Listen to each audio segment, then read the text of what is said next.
जय रघुवीर समर्थ. सगळ्यांचं लक्ष माझ्याकडे. वेळ खूप कमी आहे. दिलेल्या वेळेमध्ये सगळ्या गोष्टी मॅनेज करणं याच्यासाठी आपल्याला एकाला एक म्हणून लगेच पुढची सत्र सुरू करावी लागतात. मगाशी जशी मी सुरुवात केली होती, जसं तुम्हाला सांगितलं होतं, पाठीमागची मुलं एकदा बैठे बैठे सावधान सरळ बसा, छान ताट. आपण एकदा क्लॅप करूया आणि त्या क्लॅप करताना सुद्धा लक्ष इकडे. तो क्लॅप करताना सुद्धा आपण पहिल्या बोटाने दुसरं, तिसरं, चौथं आणि पाचवं बोट, आणि ते क्लॅप करताना 1 2 3 1 2 3 1 2 3. एकदा उजव्या हाताने, एकदा डाव्या हाताने. पहिल्यांदा उजवा हात. तयार. 1 2 3 स्टार्ट. 2 3 4 5. उलटा हात. 1 2 3 स्टार्ट. 2 3 4 5. एकदा हात वर, सगळ्यांचे ताट स्ट्रेट हँड्स. 2 मिनिटं तुम्हाला बरं वाटेल तोपर्यंत हात वरतीच ठेवा. 2 मिनिटासाठी छान आळस देऊन घ्या. फक्त माझ्याकडे बघू नका, कारण तो आळस दिला, तुम्ही माझ्याकडे बघितलं आणि मी तुमच्याकडे बघितलं तर सगळं अर्धा तास आनंद होतो. मलाही जांभई यायला लागते शिकवता. बस एवढं मोकळं नको, आरडाओरडा नको आपला. चला लक्ष द्या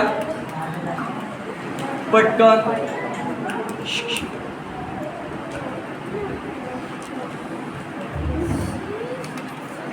हे बघा, मगाशी जी सुरुवात केली आपण, त्या मगाशीच्या सुरुवातीमध्ये समर्थांचे विचार जे होते ते तुमच्यासमोर उलगडून दाखवण्याचा प्रयत्न होता. आणि त्याच्यातून तुम्हाला लक्षात आलं असेल की अक्षर सुधारणं किती महत्त्वाचं आहे आणि ते तितकंच सोपं सुद्धा आहे. बरोबर आहे. बघा, अक्षर सुधारण्याचे विचार जे आहेत ते पटताय की नाही बाबा, खरंच बदलायला पाहिजे आहे. आणि इतके दिवस माझ्या मनात तेवढे प्रभावी विचार आले नव्हते, कारण मला कुणी आत्तापर्यंत तेवढं सांगितलं नव्हतं. कदाचित मला असं वाटतंय आता समर्थांचे विचार आपल्यापर्यंत थोडे बहुत तरी पोहोचले असतील. तर आता आपण जेव्हा कृती करू त्यावेळेला नीट बघा, लवकरात लवकर जास्तीत जास्त फक्त अक्षरं आपण कव्हर करूया. फक्त सगळे अक्षरं घ्यायच्या आधी आपण काय करूयात, एकसारखी दिसणारी जी अक्षरं आहेत ती आधी जास्त कव्हर करूयात. म्हणजे एक ग्रुप, एक लॉट तुमचा कव्हर झाला की मग आपल्याला पुढे जाता येईल. अभ्यास करून घेण्याची एक पद्धत तुम्हाला सांगतो. 2 ओळी, एक पहिली रेष आणि दुसरी रेष, या 2 रेषांच्या मध्ये मोठा अक्षर आपल्याला काढायचं आहे. मी तुम्हाला प्रॅक्टिकली पण दाखवेन, वहीमध्ये सुद्धा आणि फळ्यावरती सुद्धा. ते लिहून झाल्यानंतर एक अक्षर जे तुम्हाला काढायला सांगितलं जाईल त्या अक्षराची फक्त एक ओळ तुम्हाला करायची आहे आणि एका ओळीमध्ये एका बोटाचं अंतर ठेवून ते अक्षर लिहायचे तुम्हाला 6 वेळा. लक्ष झालं? नीट बघा, समर्थांनी आपल्याला ज्यांना अक्षर सुधारायचं आहे त्यांच्यासाठी एक मंत्र दिला आणि तो मंत्र असा आहे की त्यांनी पहिल्यांदा असं सांगितलं की ज्यांना कोणत्याही वयात अक्षर सुधारायचं आहे त्यांनी पहिल्यांदा आपली भूमिती सुधारून घ्या. तुम्ही तुमच्या नावातलं पहिलं अक्षर डोळ्यासमोर आणा. जे काही तुमचं अक्षर आहे त्या अक्षरामध्ये कुठेतरी अर्धी रेष आहे, उभी रेष आहे, अर्धा गोल आहे, पाऊण गोल आहे, बरोबर, आडवी रेष, उभी रेष, तिरप्या रेषा आणि सगळ्या प्रकारचे गोल, यातलं काहीतरी कॉम्बिनेशन मिळून इंग्लिशमधलं तरी फर्स्ट लेटर असेल किंवा मराठीमधलंही काही भाग तयार झाला असेल. मग याच्यातून एक गोष्ट ओळखायची की समर्थांनी आपल्याला एक अक्षरांचा मंत्र दिलेला आहे आणि जो मंत्र तोंडाने नाही म्हणायचा, अक्षर सुधारण्यासाठीचा मंत्र आहे तो बोटामध्ये पेन्सिल किंवा पेन धरून छान पद्धतीने कागदावरती उमटवणं आणि त्याचा प्रयत्न करणं हे महत्त्वाचं. ज्यांना शक्य आहे त्यांनी या गोष्टीचा सराव करताना तुमच्याकडे असलेला पेन वापरू नका. जर शक्य असेल तर रेग्युलर शार्पनरची जी पेन्सिल असेल ती पेन्सिल वापरा. पण ती वापरताना तुमच्याकडून जर समजा चुकलं तर एकदाही खोडरबर वापरायचं नाही. आणि हा अभ्यास इथे जसा आहे तसाच घरी अभ्यास करताना सुद्धा प्रॅक्टिकली वर्कआउट करताना कुठेही पेन्सिल वापरू नका. आता लक्ष आधी माझ्याकडे द्या. बघा,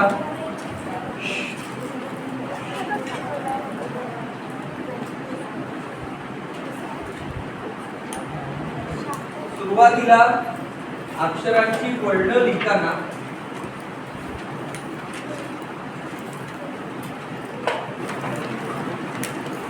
दिसता इकडे पाठीमागे मुलींना आपल्याला स्टँड नाही ते माउंट करता येईल आपल्या टेबलावरती ठेवता येईल. हा म्हणजे मग काय होईल त्यांना सोपं चालेल. पडेल सर. पण मी ते सांगतो की यामध्ये आहे.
बघा, आता त्यातल्या त्यात आपण नीट वर घेण्याचा प्रयत्न केला.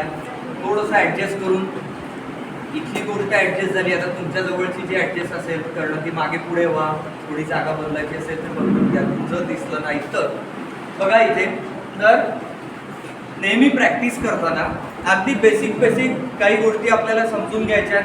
कदाचित एखाद दोन अक्षरं वेळेअभावी राहिली तरी चालतील, पण ज्या अति बेसिक गोष्टी आहेत त्या मला तुम्हाला सांगायच्या आहेत की नेहमी हातामध्ये पेन्सिल पकडताना या 3 बोटांचा उपयोग असतो. त्यातलं हे पहिलं बोट आणि हा अंगठा. जिथे पेन्सिल तुम्ही शार्प केलेली आहे त्या पेन्सिल शार्प केलेल्या या बॉर्डरवर तुमच्या या 2 बोटांच्या मध्ये पेन्सिलची ग्रीप असणार आहे. आणि या पेन्सिलला सपोर्ट म्हणून हे बोट खाली ठेवलं जातं. या 3 बोटांचा ट्रायपॉड हा जसं दिसतोय कॅमेरा अडकवण्यासाठी तसा हा ट्रायपॉड जो असतो तो इथे सेट करायचा. आणि याच्या पुढे अजिबात जायचं नाही किंवा याच्या मागे अजिबात यायचं नाही. या 3 बोटांच्या मध्ये सेटिंग तुमचं सेट एकदा झालं मग तुम्ही लेफ्टी असाल किंवा राईटी असाल ही दोन्ही बोटं 3 बोटं अशी असणार आहेत. आणि सेकंड, ज्या हातामध्ये पेन्सिल असेल तो दुसरा हात नेहमी, जर समजा तुम्ही खाली बसलेले असाल तर रायटिंग पॅड घेऊन नेहमी खाली बसावं. समजा आता तुमच्याकडे नसेल तर ठीक आहे, ओके, नो प्रॉब्लेम. पण घरी अभ्यास करताना रायटिंग पॅड मांडीवर पाहिजे. त्यानंतर तुमचा जो डावा हात असेल तो नेहमी रायटिंग पॅडवर, वहीवर, टोकावर असा ठेवलेला असला पाहिजे. आणि मग रायटिंग करायला सुरुवात.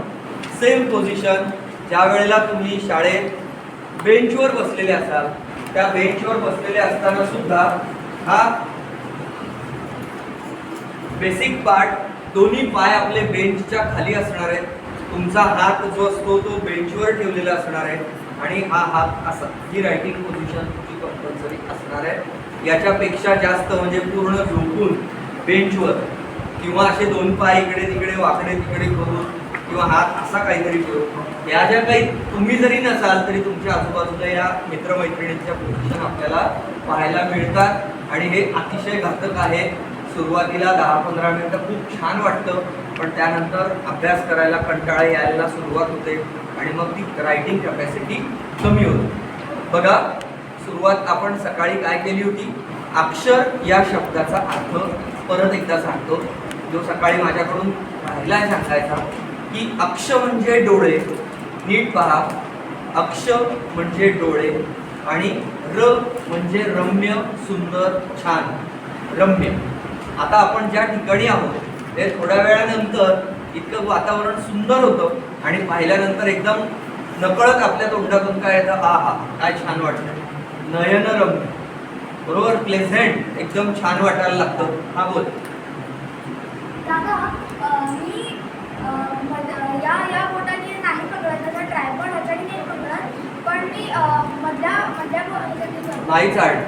इतके दिवस ज्यांनी रायटिंग पोझिशन आपली बदललेली होती किंवा चुकीची असेल, ओके, पण आज तू नव्याने शिकतोय.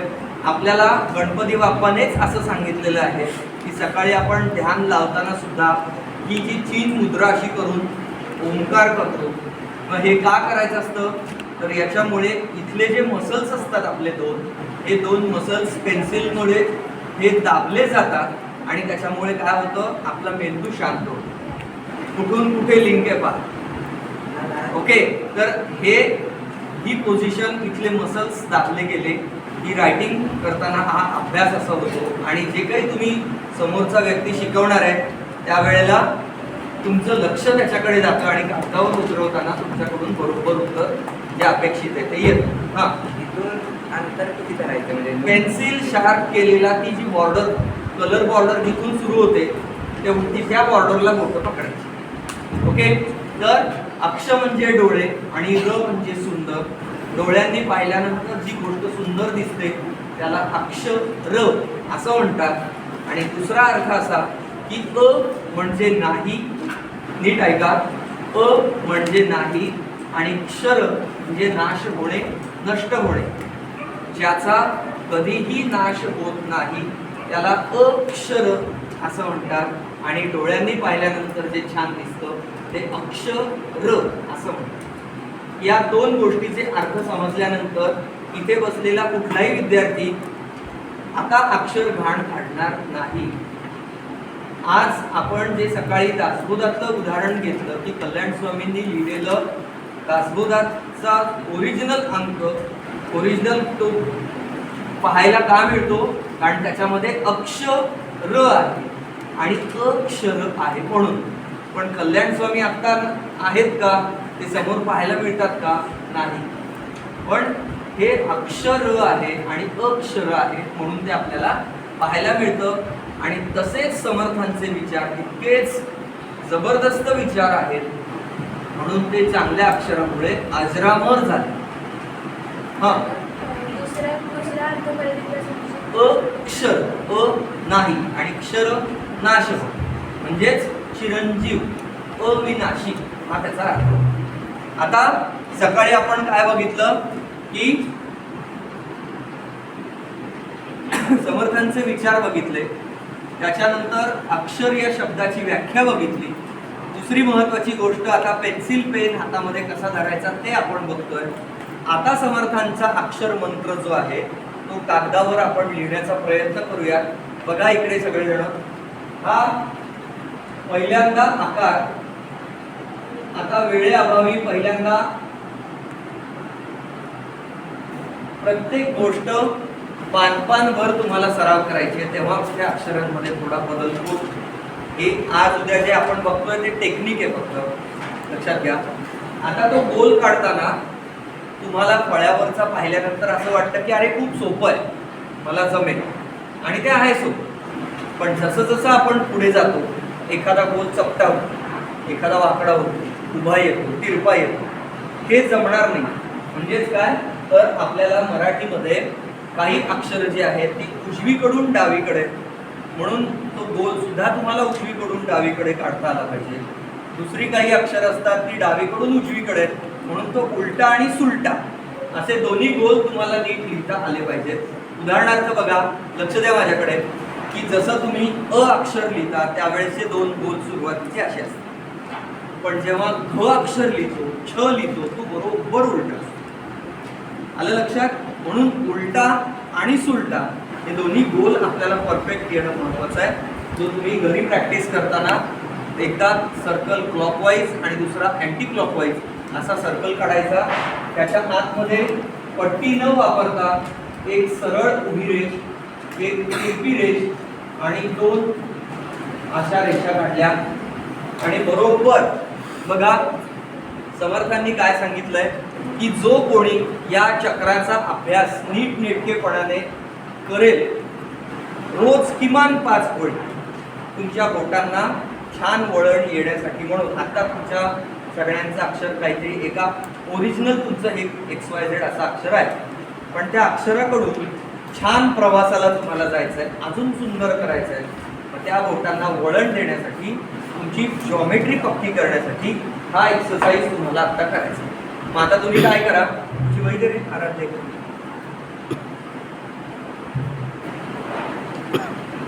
इथे या वहीमध्ये या ज्या 2 ओळी आपल्याला दिसतात, त्या 2 ओळींच्या मध्ये एका बोटाचं अंतर घेऊन एक सर्कल छान काढायचा. त्याच्या आत एक उभी, आडवी आणि 2 तिरप्या रेषा, असं एका ओळीमध्ये 3, 4, 5 आणि 6 एवढी ओळ झाली की एक ओळ आपल्याला खाली सोडायची. परत खालच्या ओळीमध्ये पुढचा अभ्यास सांगेन तो तुम्हाला लिहायचा. म्हणजे एक एक ओळ सोडून मुद्दाम, कारण एक जर ओळ सोडली नाही तर सगळे एकमेकांच्या डोक्यावर बसलेले दिसतील, तसं नको आहे. त्यामुळे एक एक ओळ सोडा. एका ओळीत 6 अक्षर. स्टार्ट. लिहिता लिहिताच आणखीन एक महत्वाची गोष्ट सांगतो की अभ्यास करत असताना हातातलं साहित्य तुम्ही कोणतं वापरताय हे सुद्धा तितकंच महत्वाचं आहे. बॉलपेन याच्यानंतर कधीही वापरू नका. बॉलपेन वापरल्यामुळे आपल्याला बोटांवरती ताण देऊन दाबून लिहायची सवय लागते आणि अक्षर छान घाणेरडं यायला सुरुवात होते. जे नको आहे ते कागदावर उमटवायला सुरुवात होते. आणि बॉलपेनच्या आतमध्ये असलेली जी रिफिल असते, त्याच्या आतमध्ये जी शाई असते, ती शाई घट्ट असते आणि ती कागदावर उमटवताना आपल्याला नकळतपणे बोटांवरती ताण द्यावा लागतो आणि ताण दिला की बोटं दुखतात. म्हणून बॉलपेन वापरणं बंद करा.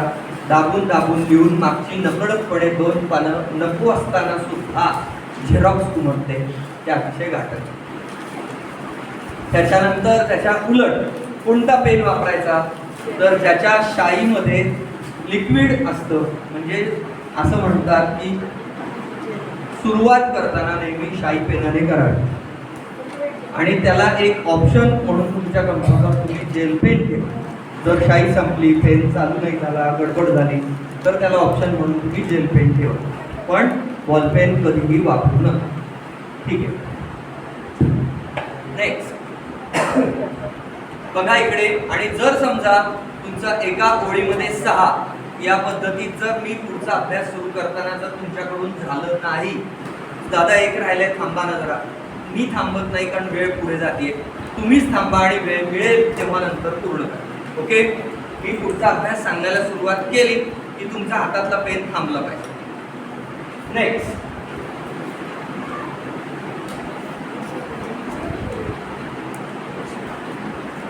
नंतरचा अभ्यास असा आहे की पहिलं जगातलं अक्षर कुठलं होतं की जे पहिल्यांदा नाद स्वरूपात होतं, आणि ते अक्षर आहे ओम. आणि ते अक्षर गणपती बाप्पाने पहिल्यांदा अक्षरबद्ध केलं आणि स्वतःचं आकार तयार केला. तुम्हाला माहिती असेलच किंवा नाही तरी एकदा सांगतो की ओम हे अक्षर 3.5 मात्र्यांचं अक्षर आहे. अ, उ आणि म. त्याच्यातला अ याचा अर्थ होतो अकार चरण युगुल, 2 पायांचा आकार.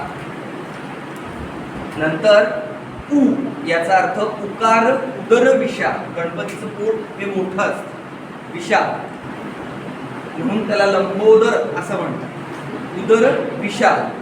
मकार महामंडळ मस्तकाकारे. त्याच्या डोक्यावरची जी चंद्रकोर आहे ती दोन्ही बाजूला अशी पसरत गेलेली, म्हणून डोक्यावरची चंद्रकोर त्याने अशी या बाजूला आणि या बाजूला पसरलेली दाखवली. काय म्हणतात गणपती बाप्पा बघा. अकार चरण युगुल, उकार उदर विशाल, मकार महामंडळ मस्तकाकारे, हे तिन्ही जेथ एक वटले तेथ शब्द ब्रह्म कवडले. नीट ऐका. हे तिन्ही जेथ एक वटले तेथ शब्द ब्रह्म कवडले. ते मी या आदी श्री गुरु कृपे नमिले आदी बीज. म्हणून गणपती बाप्पा काय म्हणतो की सुरुवातीला हे तयार झालेलं अक्षराचं बीज मी माझ्या गुरूंना अर्पण करतो. म्हणून तिथे अक्षरांचं बीज रोवलं गेलं आणि गणपतीने पहिल्यांदा स्वतःचं अक्षर तयार केलं, ते म्हणजे ओम. बघा, त्याच्यानंतर त्याने दुसरं अभ्यास करताना तो काय म्हणतो की ओम या अक्षराचा सराव केला की तुम्हाला वळणदारपणा अक्षरातला पटकन सापडतो आणि चांगली बुद्धी मिळते, कारण बुद्धीची देवता ओम आहे. बघा मी काय सांगतो. त्याच्यानंतर गणपतीने दुसरं महत्वाचं अक्षर तयार केलं, ते म्हणजे श्री. श्री म्हणजे सरस्वती, विद्येची देवता. जन्माला आल्यानंतर प्रत्येकाला देवाने थोडी बुद्धी घालूनच पाठवलेलं असतं आणि त्या बुद्धीचा विकास होण्यासाठी आपण शाळेमध्ये जातो, अभ्यास करतो, पुस्तकं वाचतो आणि मोठे होतो, बरोबर. पण त्या ओम अक्षराचा अभ्यास असा सांगतो की तुम्ही जर ते अक्षर डोळ्यासमोर आणलं तर या अक्षराचा उपयोग असा आहे की त्याच्यामध्ये सगळ्या प्रकारच्या रेषा येतात. तिरपी रेष, आडवी रेष, उभी रेष, सरळ रेष, या सगळ्या प्रकारच्या रेषा श्री अक्षरामध्ये येतात. आणि जिथं ओम गोलाकार आणि श्री म्हणजे सगळ्या प्रकारच्या रेषा हे जिथे एकत्र येतं ते म्हणजे ओम आणि श्री, बुद्धी आणि विद्या. बघा, लक्षात आलं. आणि आता ही दोन अक्षरं ज्यांना नीट परफेक्ट समजतील, वळण जास्त छान येईल, त्यांना पुढची अ ते ज्ञ अक्षरं खूप सोप्या पद्धतीत जातात. पहिलं अक्षर ओम लिहायला सुरुवात करायच्या आधी नीट पहा, या दोन रेषांचा बरोबर इथे येतो मध्यभाग. आधी फक्त ऑब्झर्वेशन, फार महत्वाचं आहे. एकच जरी अक्षर झालं माझं लिहून होईपर्यंत तरी चालेल, तरी लक्ष माझ्याकडे. दोन रेषांचा मध्यभाग मी इथे काढला, त्याच्यानंतर मधून हा पहिला आकार घेतला, बरोबर माझा पाऊण आकार झाला इथे, ठीक आहे. आणि त्याला जोडून अजून एक आकार मी घेतला आणि हे माझे दोन्ही गोल झाले. सुरुवातीच्या तुम्हाला इकडे अडचण होती का मुलांच्या इकडे, किंवा इथे दुसरी रांग करताय का, तुला बिलकुलच दिसत नाही. या इकडे दादा बसलेत किंवा तिच्या जवळ मागे बसा, नवीन रांग तुम्हाला सोपं पडेल. हा आकार जो आहे तो आकार आपल्याला खूप वेळेला लागणार आहे. मग आता हे झाल्यानंतर या दोन्हीचा आकार सेम झाला, नंतर त्याचा शेवट होतो तिरप्या रेषेने, म्हणजे हे दोन आकार सारखे झाले. बघा मी काय करतो, मी काय केलं, त्याला दोन रेषांचा पहिल्यांदा मध्यबिंदू शोधून काढला, पॉइंट आउट केला आणि 1, 2 आणि शेवटी 3 तिरपी जी रेष आहे ती बरोबर मध्यभागी येऊन थांबली. आता तुम्ही काय करा, तो जो चक्र काढलेला आहे त्याच्या खाली ओम अक्षराचा आकार काढायचा आहे आपल्याला. फक्त त्यातला 3 हा समोर दिसतोय, तो तुम्ही एक ओळ फक्त आता स्टार्ट, फक्त 3चा आकार. पुढे नकोच ओवर बरोबर नको, जे चालू आहे ना आता सगळ्यांच्या बरोबरीने काम. एक ओळ फक्त चक्रासारखी, फक्त 3चा आकार, एका ओळीमध्ये आडव्या 6 वेळेला हे अक्षर करायचं, आकार काढायचा. फक्त एक ओळ आडवी.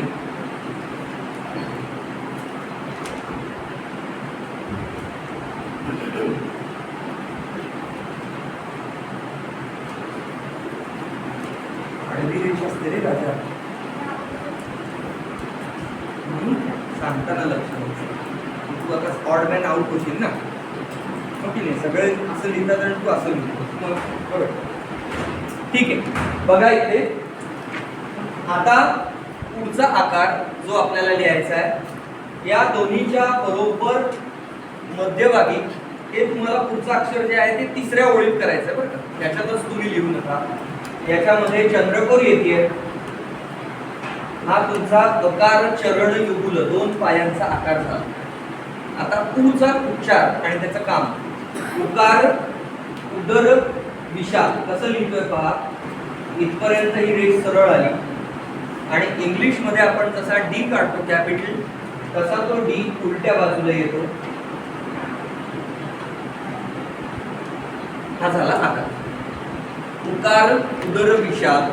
आता बघा की त्याच्या डोक्यावरती चंद्रकोर येणार, पण ती चंद्रकोर जर मी दिली नाही तर माझा हा ओम आकार अर्धवट राहणार. म्हणजेच काय की मराठी आपली देवनागरी लिपी जी आहे ती श्रीमंत आहे. तिला दागिने घातल्याशिवाय ती परिपूर्ण होत नाही. मग त्यातला हा एक दागिना आहे ती म्हणजे चंद्रकोर आणि अनुस्वार. तसेच वेगवेगळे अलंकार कुठले नीट अभ्यास करायचा आहे आपल्याला. काना, मात्रा, वेलांटी, उकार, रकार, रुकार, अनुस्वार, विसर्ग हे सगळे अक्षरांचे दागिने आहेत. आता तुम्हीच तुमचं नाव लिहिताना पहा कुठेतरी हे यातलंच काहीतरी आहे, त्याच्याशिवाय तुमचं नाव पूर्ण होत नाही. बरोबर. तसाच या दोन्हीच्या बरोबर मध्यभागी एक चंद्रकोर काढली आणि इथे बिंदू घेतला, तो म्हणजे ओम. लिहून बघा एक बोट. चला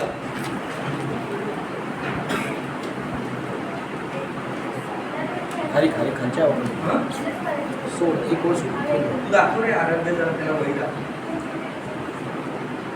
नुसताच पुढे बसलाय, लक्ष नाही करायचं. त्याला नाही करायचं बाळा. मी आत्ताच सांगितलं तिसऱ्या ओळीत तुम्हाला ओम अक्षर करायचं, मी आधीच सांगितलं.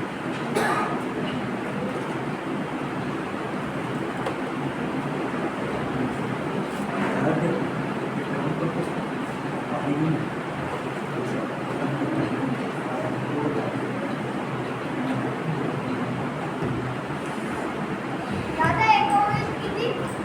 ऑलवेज 6, नेहमी 6. एक वाक्यता ठेवली आपण, सगळ्यांच्या वया छान दिसतील त्यामुळे. बघा लिहिताना तुम्हाला लक्षात येईल, पहिला छान आला, दुसरा वाकडा आला, तिसरा काहीतरीच आला, चौथा परत जागेवर आला. असं काहीतरी होतंय. म्हणजे तुमची बोटं त्या वळणाकडे जात आहेत पण परत ट्रॅक सुटतोय मध्ये. म्हणजे प्रॅक्टिस केली तर नक्की येणार आहेत जागेवर. थोडा वेळ द्यावा लागणार आहे. आणि तुम्हाला लक्षात येत आहे का की आता जेव्हा तुम्ही लिहिताय तुम्ही किती कॉन्सन्ट्रेट करताय अभ्यास करताना की अरे माझं चुकू नये म्हणून. म्हणजेच काय की अक्षरांमुळे एकाग्रता वाढते. चुकू नये याच्यासाठी म्हणून तुम्ही जेवढी काळजी घेताय ना ते कॉन्सन्ट्रेट करताय तुम्ही स्वतःला की नाही ना चुकत माझं याच्यासाठी.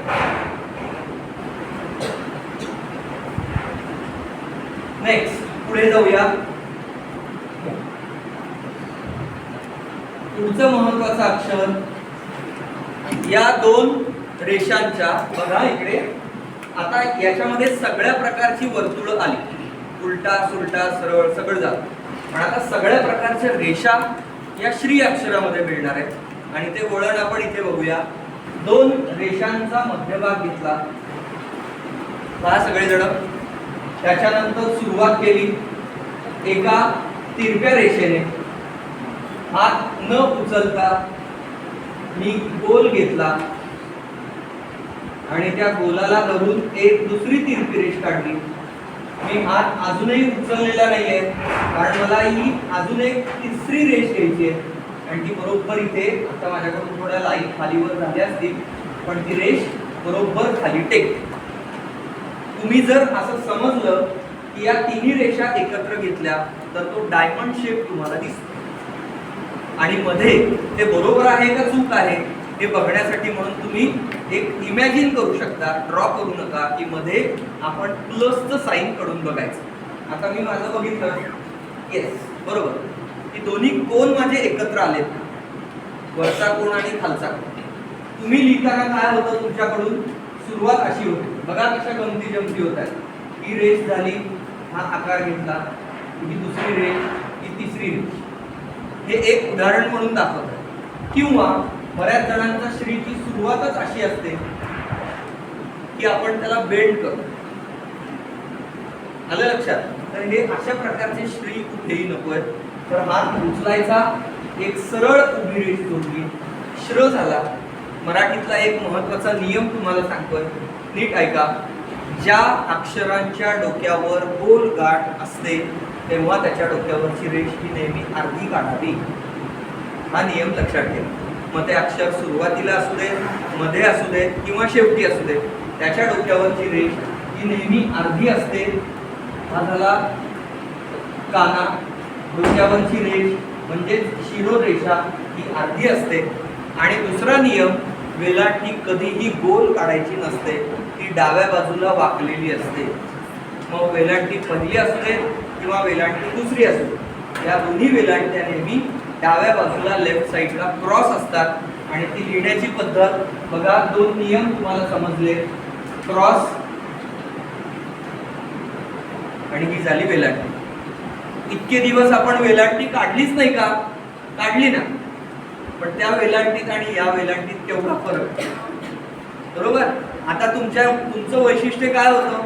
पानभर लिहिताना वेलांटी दुसरी जर पकडली किंवा पहिली असेल तर 10 वेळेला 10 प्रकारे वेलांटी एकाच पानावर तुमच्या दिसतात. एक फुलस्केपचं पान लिहिलेलं असेल तर, म्हणजे इतक्या व्हरायटी आपल्याला दिसतात. पण ते एक वाक्यता आणि एक सारखंपणा हा तुम्हाला दिसला पाहिजे. आता श्री काढून घ्या चौथ्या ओळीमध्ये.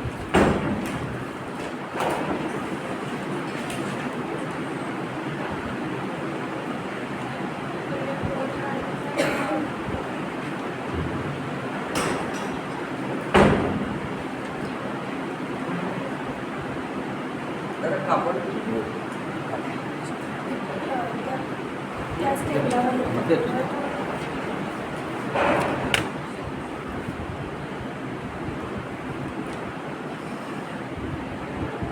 सगळ्यांनी लक्षात ठेवा की आपल्याला सुधारायचं आहे. माझ्याकडून होणारी चूक जी आहे ती ऍक्सेप्ट करा की ठीक आहे, आतापर्यंत माझं चुकलं, पण या क्षणापासून मात्र आता सांगितलेले नियम मी चुकणार नाही.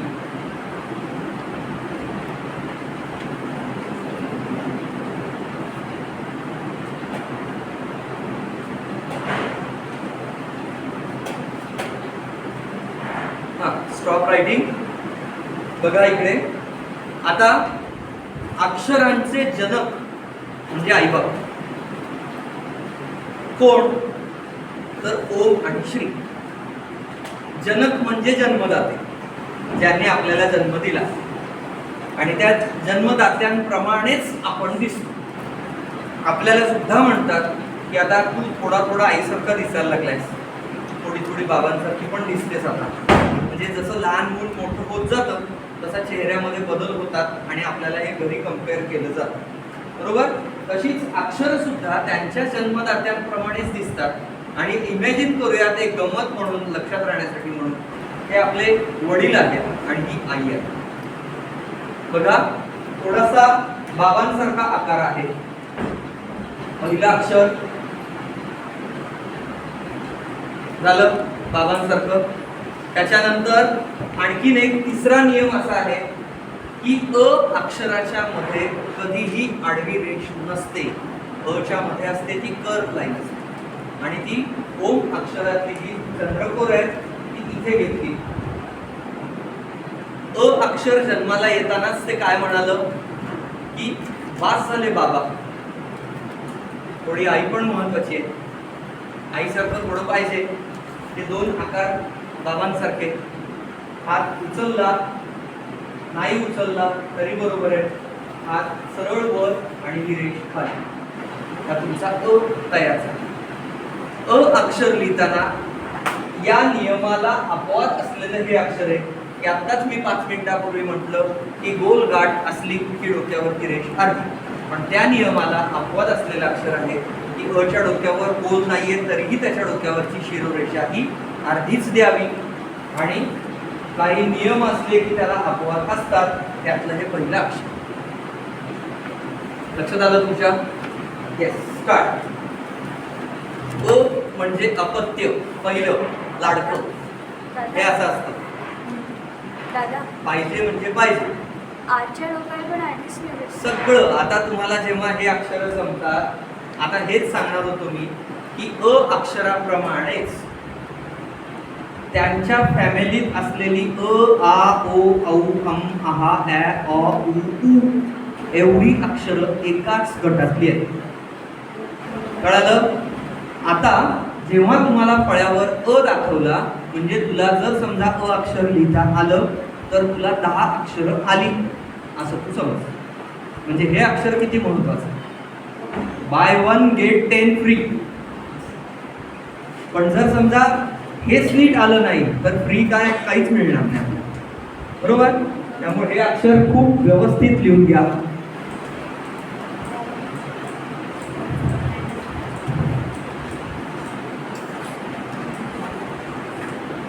आता याच्या पुढचं अक्षर दाखवताना मात्र मी डायरेक्ट तुम्हाला पुढचं अक्षर सांगणार आहे, ज्याच्यामध्ये तुम्हाला एकदम मी आता आऊ अक्षर सांगेन, त्याच्यामध्ये तुमचा आ होईल, ओ होईल आणि डायरेक्ट 2 मात्रे. ठीक आहे. वेळ कमी आहे त्याच्यामुळे आपण मोठी उडी घेऊया एकदम पुढे जाऊ. परत एकदा, जर समजा मी ओ लिहितोय तर त्याच्यातला अ माझा ऑलरेडी तयार असणार आहे. त्याला फक्त काना आणि मात्रा नवीन नीट बघा. नाही, पुढची ओळ बघा आधी माझ्याकडे. हा झाला अ चा पहिला आकार. चंद्रकोर, उभी रेष, त्याला काना दिला आणि समर्थांनी सांगितलेल्याप्रमाणेच आडव्या मात्रा त्याही नीट आरकुली वेलांट्या. मात्रा कशी असली पाहिजे तर आडवी मात्रा असली पाहिजे. तुम्ही जर समजा पाहिलं असेल काही मुलांना किंवा काही मोठ्यांना सुद्धा असे मात्रे काढायची सवय असते. हे सगळे मात्रे चुकीचे आहेत. मात्रा कशा पाहिजे तर आडव्या. या पहिल्या रेषेच्या बरोबर आडवी रेष आणि तिरपी रेष. तसाच अजून एक मात्रा. या मात्रा दिल्यानंतर सुद्धा जर मी हातात पट्टी घेऊन पाहिलं, इमॅजिन केलं तर माझे 2 मात्रे या उभ्या रेषेच्या डोक्यावर सरळ आहेत. किती बारीक विचार आहे पहा. आपण मनापासून लिहितो का खरडतो. लिखाणाला दुसरा शब्द आहे. तुम्ही जे उरकून टाकता त्याला खरडणे असं म्हणतात. त्याला पण व्हॅल्यू काहीच नसते. आता औ अक्षर लिहून घ्या. एक ओळ.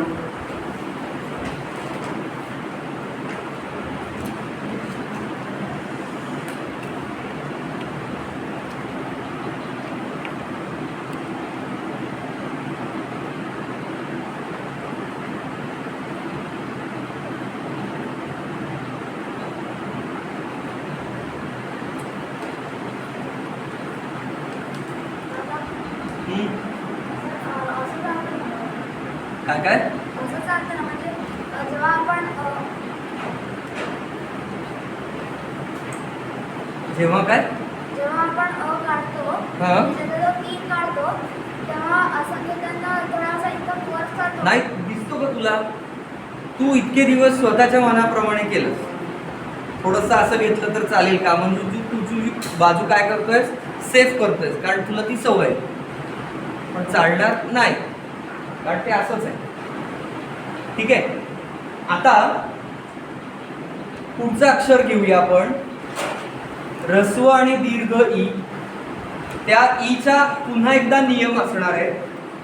मराठीमध्ये नीट ऐका आणि बघा.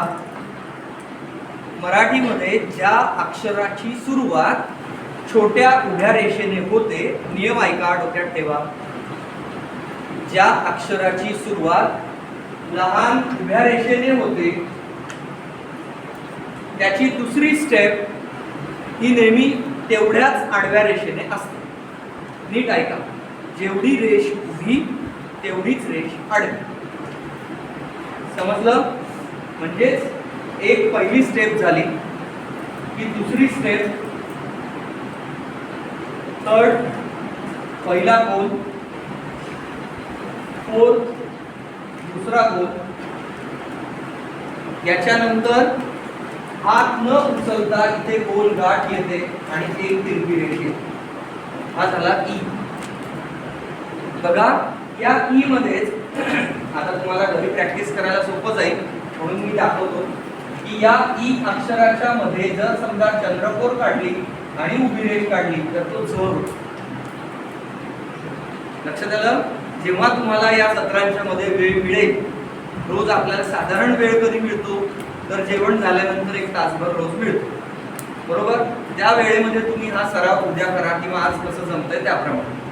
आता तुम्हाला लिहायचा आहे तो म्हणजे त्याच्या डोक्यावरचा रफार, छोटी तिरपी रेष आणि वळण. आता पुन्हा एकदा लक्षात घ्या, आता पट्टी घेऊन जर सरळ रेष बघितली तर सगळे पार्ट एका रेषेत दिसतात आणि तुमच्या वहीमधले जे ई आहे ते असे काहीतरी असतात आणि ते खरंच पाहिल्यानंतर असं वाटायला लागतं की ई म्हणजे पहिला ई असा आणि त्याच्यापेक्षा घाण दुसरा म्हणजे दीर्घ ई. हा मग तर काय बघायलाच नको, म्हणजे वाचताच येऊ नये. म्हणजे नावाप्रमाणे ते तुम्ही फार त्याला अगदी विचित्र करून टाकता, कळलं. तर असे नाव जरी ई असते तरी त्याला व्यवस्थितच काहीतरी आकार उकार आहे. ई आहे म्हणून ई काढायचं नाही, कळलं. स्टार्ट. जेव्हा तुम्ही नीट बघा तुमच्याच वहीमध्ये याच्या आधीच्या सत्राला तुम्ही काही ना काहीतरी कागदावर 4-5 ओळी लिहिलेले असेल, गाणं लिहिलं असेल, काहीतरी नोट्स काढल्या असतील, त्याच्यामध्ये कुठेतरी वेलांटी आली, कुठेतरी अक्षर आलं, ते शोधा तास संपल्यानंतर की मग तुम्हाला तुमचा ई सापडेल आणि मग तुम्ही तो ई या ईला कम्पेअर करा. मग तुमचा अक्षर कळेल की माझा अक्षर कसा आहे, ओरिजिनल किती ई आहे ते बघून घ्या. लाईन काढायची. कुठली लाईन काढायची सांगितलं मी, फक्त समजावून सांगितलं.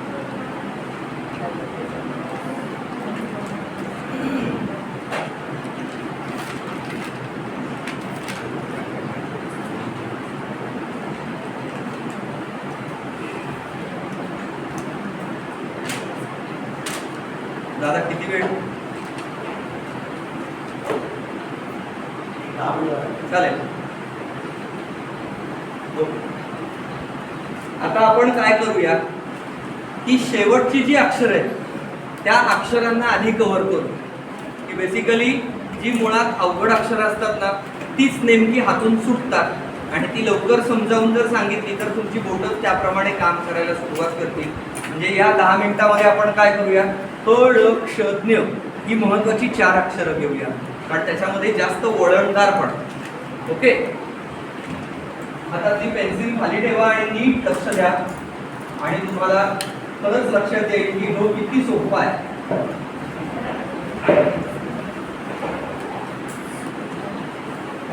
बघा इकडे, आता जो ई तुम्हाला दाखवला त्याचीच सुरुवात जेवढी रेष उभी तेवढीच रेष आडवी, हा पहिला गोल. इथपर्यंत आकार आता तुम्हाला माहिती होणार किंवा झालेला आहे. याच्या नंतरचा पार्ट महत्वाचा आहे. पेन्सिल ठेव बळा खाली. आता ह अक्षर लिहिताना त्यातला अर्धा भाग तुमचा लिहून झालाय. आता पुढे लिहिताना काय करायचं, नीट बघा, अवघड आहे. या उभ्या रेषेच्या बरोबर खाली जायचं, हात उचललेला आहे आणि हा आकार इथून इथे जोडायचा, याला 2. हे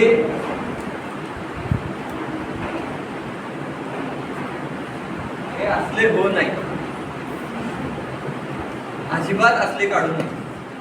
आतापर्यंत ते तुमचे चांगले घट्ट मित्र होते जे अतिशय वाईट आहेत, त्रास देणारे आहेत, मार्क घालवणारे आहेत. त्यांना म्हणावं आतापर्यंत साथ दिली, धन्यवाद, आता जा आपल्या आपल्या ठिकाणी, मला नवीन ऍक्सेप्ट करू. ओके. तर हा पहिल्यांदा ग झाला. नीट बघा. तसंच दुसरे पण अक्षर दाखवून घेतो ज्याच्यामध्ये तुम्हाला 2 गोल काढायचे आहेत, पण ते दोन्ही गोल आहेत लंब गोल आहेत. त्याची सुरुवात आणि शेवट बघा इकडे. हा पहिला आकार, हा दुसरा, हा आकार इथे आणून चिकटवला. पण याच्यामध्ये तुमच्याकडून होणारी चूक काय आहे, जी मुलं लिहित आहेत त्यांच्यासाठी सांगतोय, सावधान, जरा लक्ष द्या. ही अक्षरं वहीत लिहिताना त्रास देऊ शकतात. तुम्हाला फळ्यावर दिसल्यावर खूप सोपं वाटतं, पण जेव्हा तुमचे 2 गोल एकत्र येतात म्हणजे मध्ये गुणाकाराचं चिन्ह दिसतं तेव्हा तो ळ चुकला. माझी सुरुवात वेगळ्या ठिकाणी, शेवट वेगळ्या ठिकाणी आणि मध्ये अंतर आहे, जे बारकाईने ऑब्झर्व करा. त्याच्यानंतर दुसऱ्या गोलाच्या डोक्यावर रेष उभी आणि डोक्यावरती पूर्ण रेष. चला सुरुवात करा. क आणि ळ ही दोन अक्षरं पळ्यावर पाहिल्यानंतर सोपी वाटतात, पण वहीमध्ये लिहिताना एक दोन अक्षरं झाली की असं वाटायला लागतं की ह मला जमत नाहीये, ळ पण माझा चुकतोय, त्यामुळे मला बरीच हळहळ होतीये की आता काय करू. ह आणि ळ कसं करू, दादा जमतच नाहीये. हे बघ इथून त्याला हळहळ झाली. आता ही प्रॅक्टिस करावीच लागणार आहे. मी पुन्हा एकदा दोन्ही अक्षरं दाखवतोय. ज्यांना कळलेलं नाही त्यांनी बघून घ्या, ज्यांना कळालं असेल त्यांनी पुढचं कंटिन्यू केलं तरी चालेल. बघा 1 मिनिट. 1 2 3 हात उचलून हा आकार असा हा झाला हो. त्याच्यानंतर हात न उचलता 2 लंब गोल, दुसऱ्या गोलाच्या डोक्यावर उभी रेष आणि इथे आडवी रेष. दादा जेव्हा आपण म्हणजे परीक्षा लिहितो तर त्याच्यामध्ये तेवढं म्हणजे असं करून हे करायला एवढा वेळ नसतो, म्हणजे त्याला कसं पण करायचं. कुठलीही गोष्ट साध्य करताना त्याला सराव हाच उपाय आहे. बरोबर. जन्माला आल्यानंतर छोटंसं बाळ टुनकून उडी मारून पळायला लागतं का, त्याच्या सगळ्या स्टेप्स डोळ्यासमोर आहे. बरोबर. थोडंसं सरकतं, पालथं पडतं, मग धरून धरून चालतं, मग आपलं बोट धरतं, मग बोटांवरती आई बाबा चालवतात, मग बोट काढून घेतं. तशा स्टेपमध्ये पहिल्यांदा 10 ओळी चुकणार आहेत, पण पुढच्या 10 ओळीमध्ये थोडी स्टेप वाढणार आहे. आणि तीच गोष्ट 8 दिवस तू सराव केला की तुला पाहिजे त्या वेळेत तू ते अक्षर लिहू शकतो. कळालं. इतकं कोरून मी दाखवतोय ते हळू लिहिण्यासाठी आणि समजण्यासाठी, पण ते फास्ट सुद्धा तू लिहू शकतो. ओके.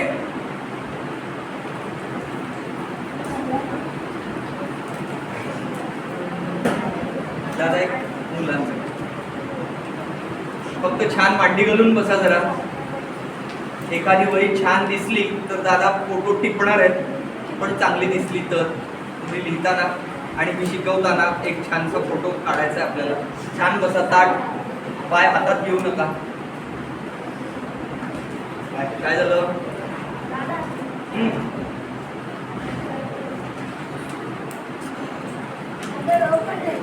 अर्थात म्हणून तर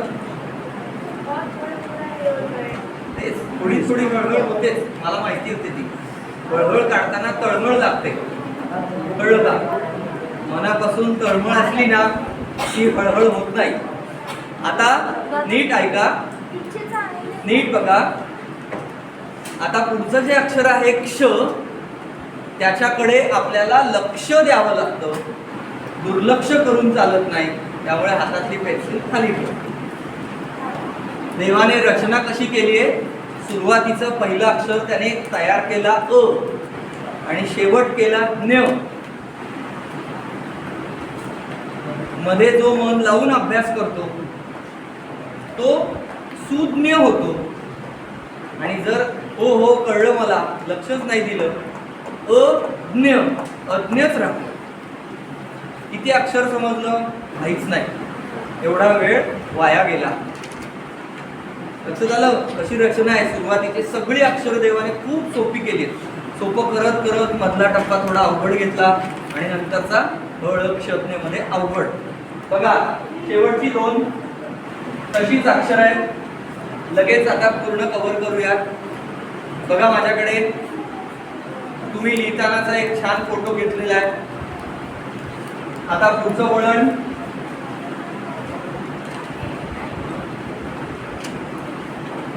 आधी गोल वळण, त्या गोलाला धरून एक तिरपी रेष, गोल वळण घेतलं, एक तिरपी रेष काढली. मी बरोबर 2 रेषांच्या मध्ये येऊन थांबलोय.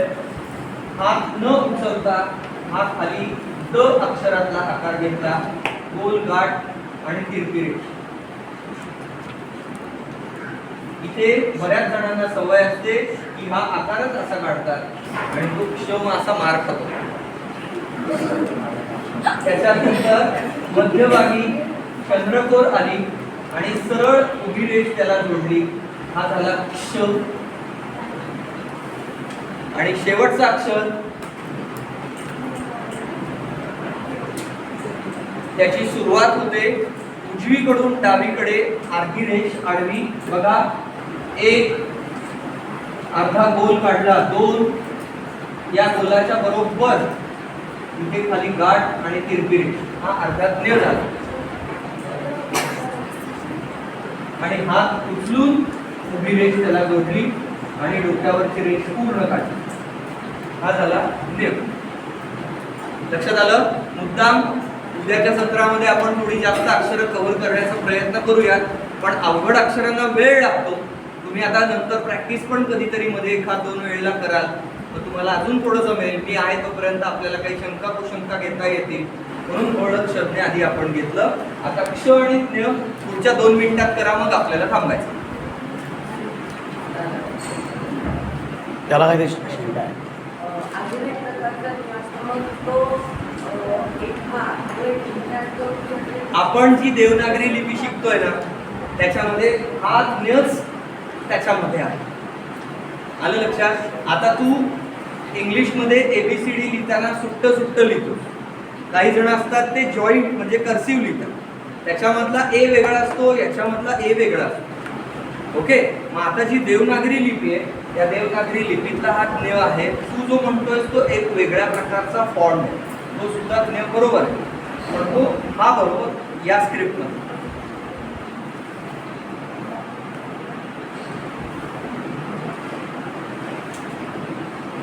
पण एवढंच सांगेन की जेव्हा इथून पुढचे सत्र असतील किंवा वेळ मिळेल तेव्हा थोडासा एकदा दोनदा सराव करा. जेव्हा जमेल तेव्हा मी वहीमध्ये पण मी तुम्हाला आज उद्या मी आहे तोपर्यंत एकदा लिहून दाखवणार आहे सगळ्यांच्या वहीमध्ये. हो हो, शब्द 4ही अक्षर घ्यायचे. काय रे चुकला मी असं नाही सांगितलं.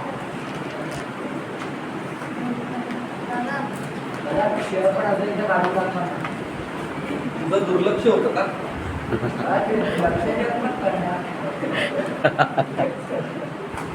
इकडे बघा, आधी गोल, नंतर हात न उचलता रेष अशी त्याला जोडून हा आकार, आणि इथून इथपर्यंत मी पोहोचलो. हे अक्षर इथपर्यंत अर्धा अक्षर काढताना कुठेच हात उचलायच नाही. आता इथले मला प्रामाणिकपणे सांगा, असा अक्षर कोण कोण काढतो? मला माहिती आहे ते असे आहेत. किती धोका दिलाय तुम्हाला इथपर्यंत. या अक्षराने ओरिजिनल जे आहे आपण त्याला जवळ करून ठेवलंय. 50% मुलं अशी अक्षर काढतात, जो नकोय. कळलं का? याच्या पुढे करणार का? ठीक आहे, अक्षरं तुमच्यापर्यंत पोहोचलेली आहेत. आता सरावासाठी जेव्हा वेळ मिळेल त्यावेळेला तुम्ही तो सराव करा. आता पुढच्या सूचना दादा देतील त्याप्रमाणे आपण काम करूया. वही जेव्हा जमेल ना मला, तुमच्या वह्या बघेन आणि वहीमध्ये लिहून पण देईन.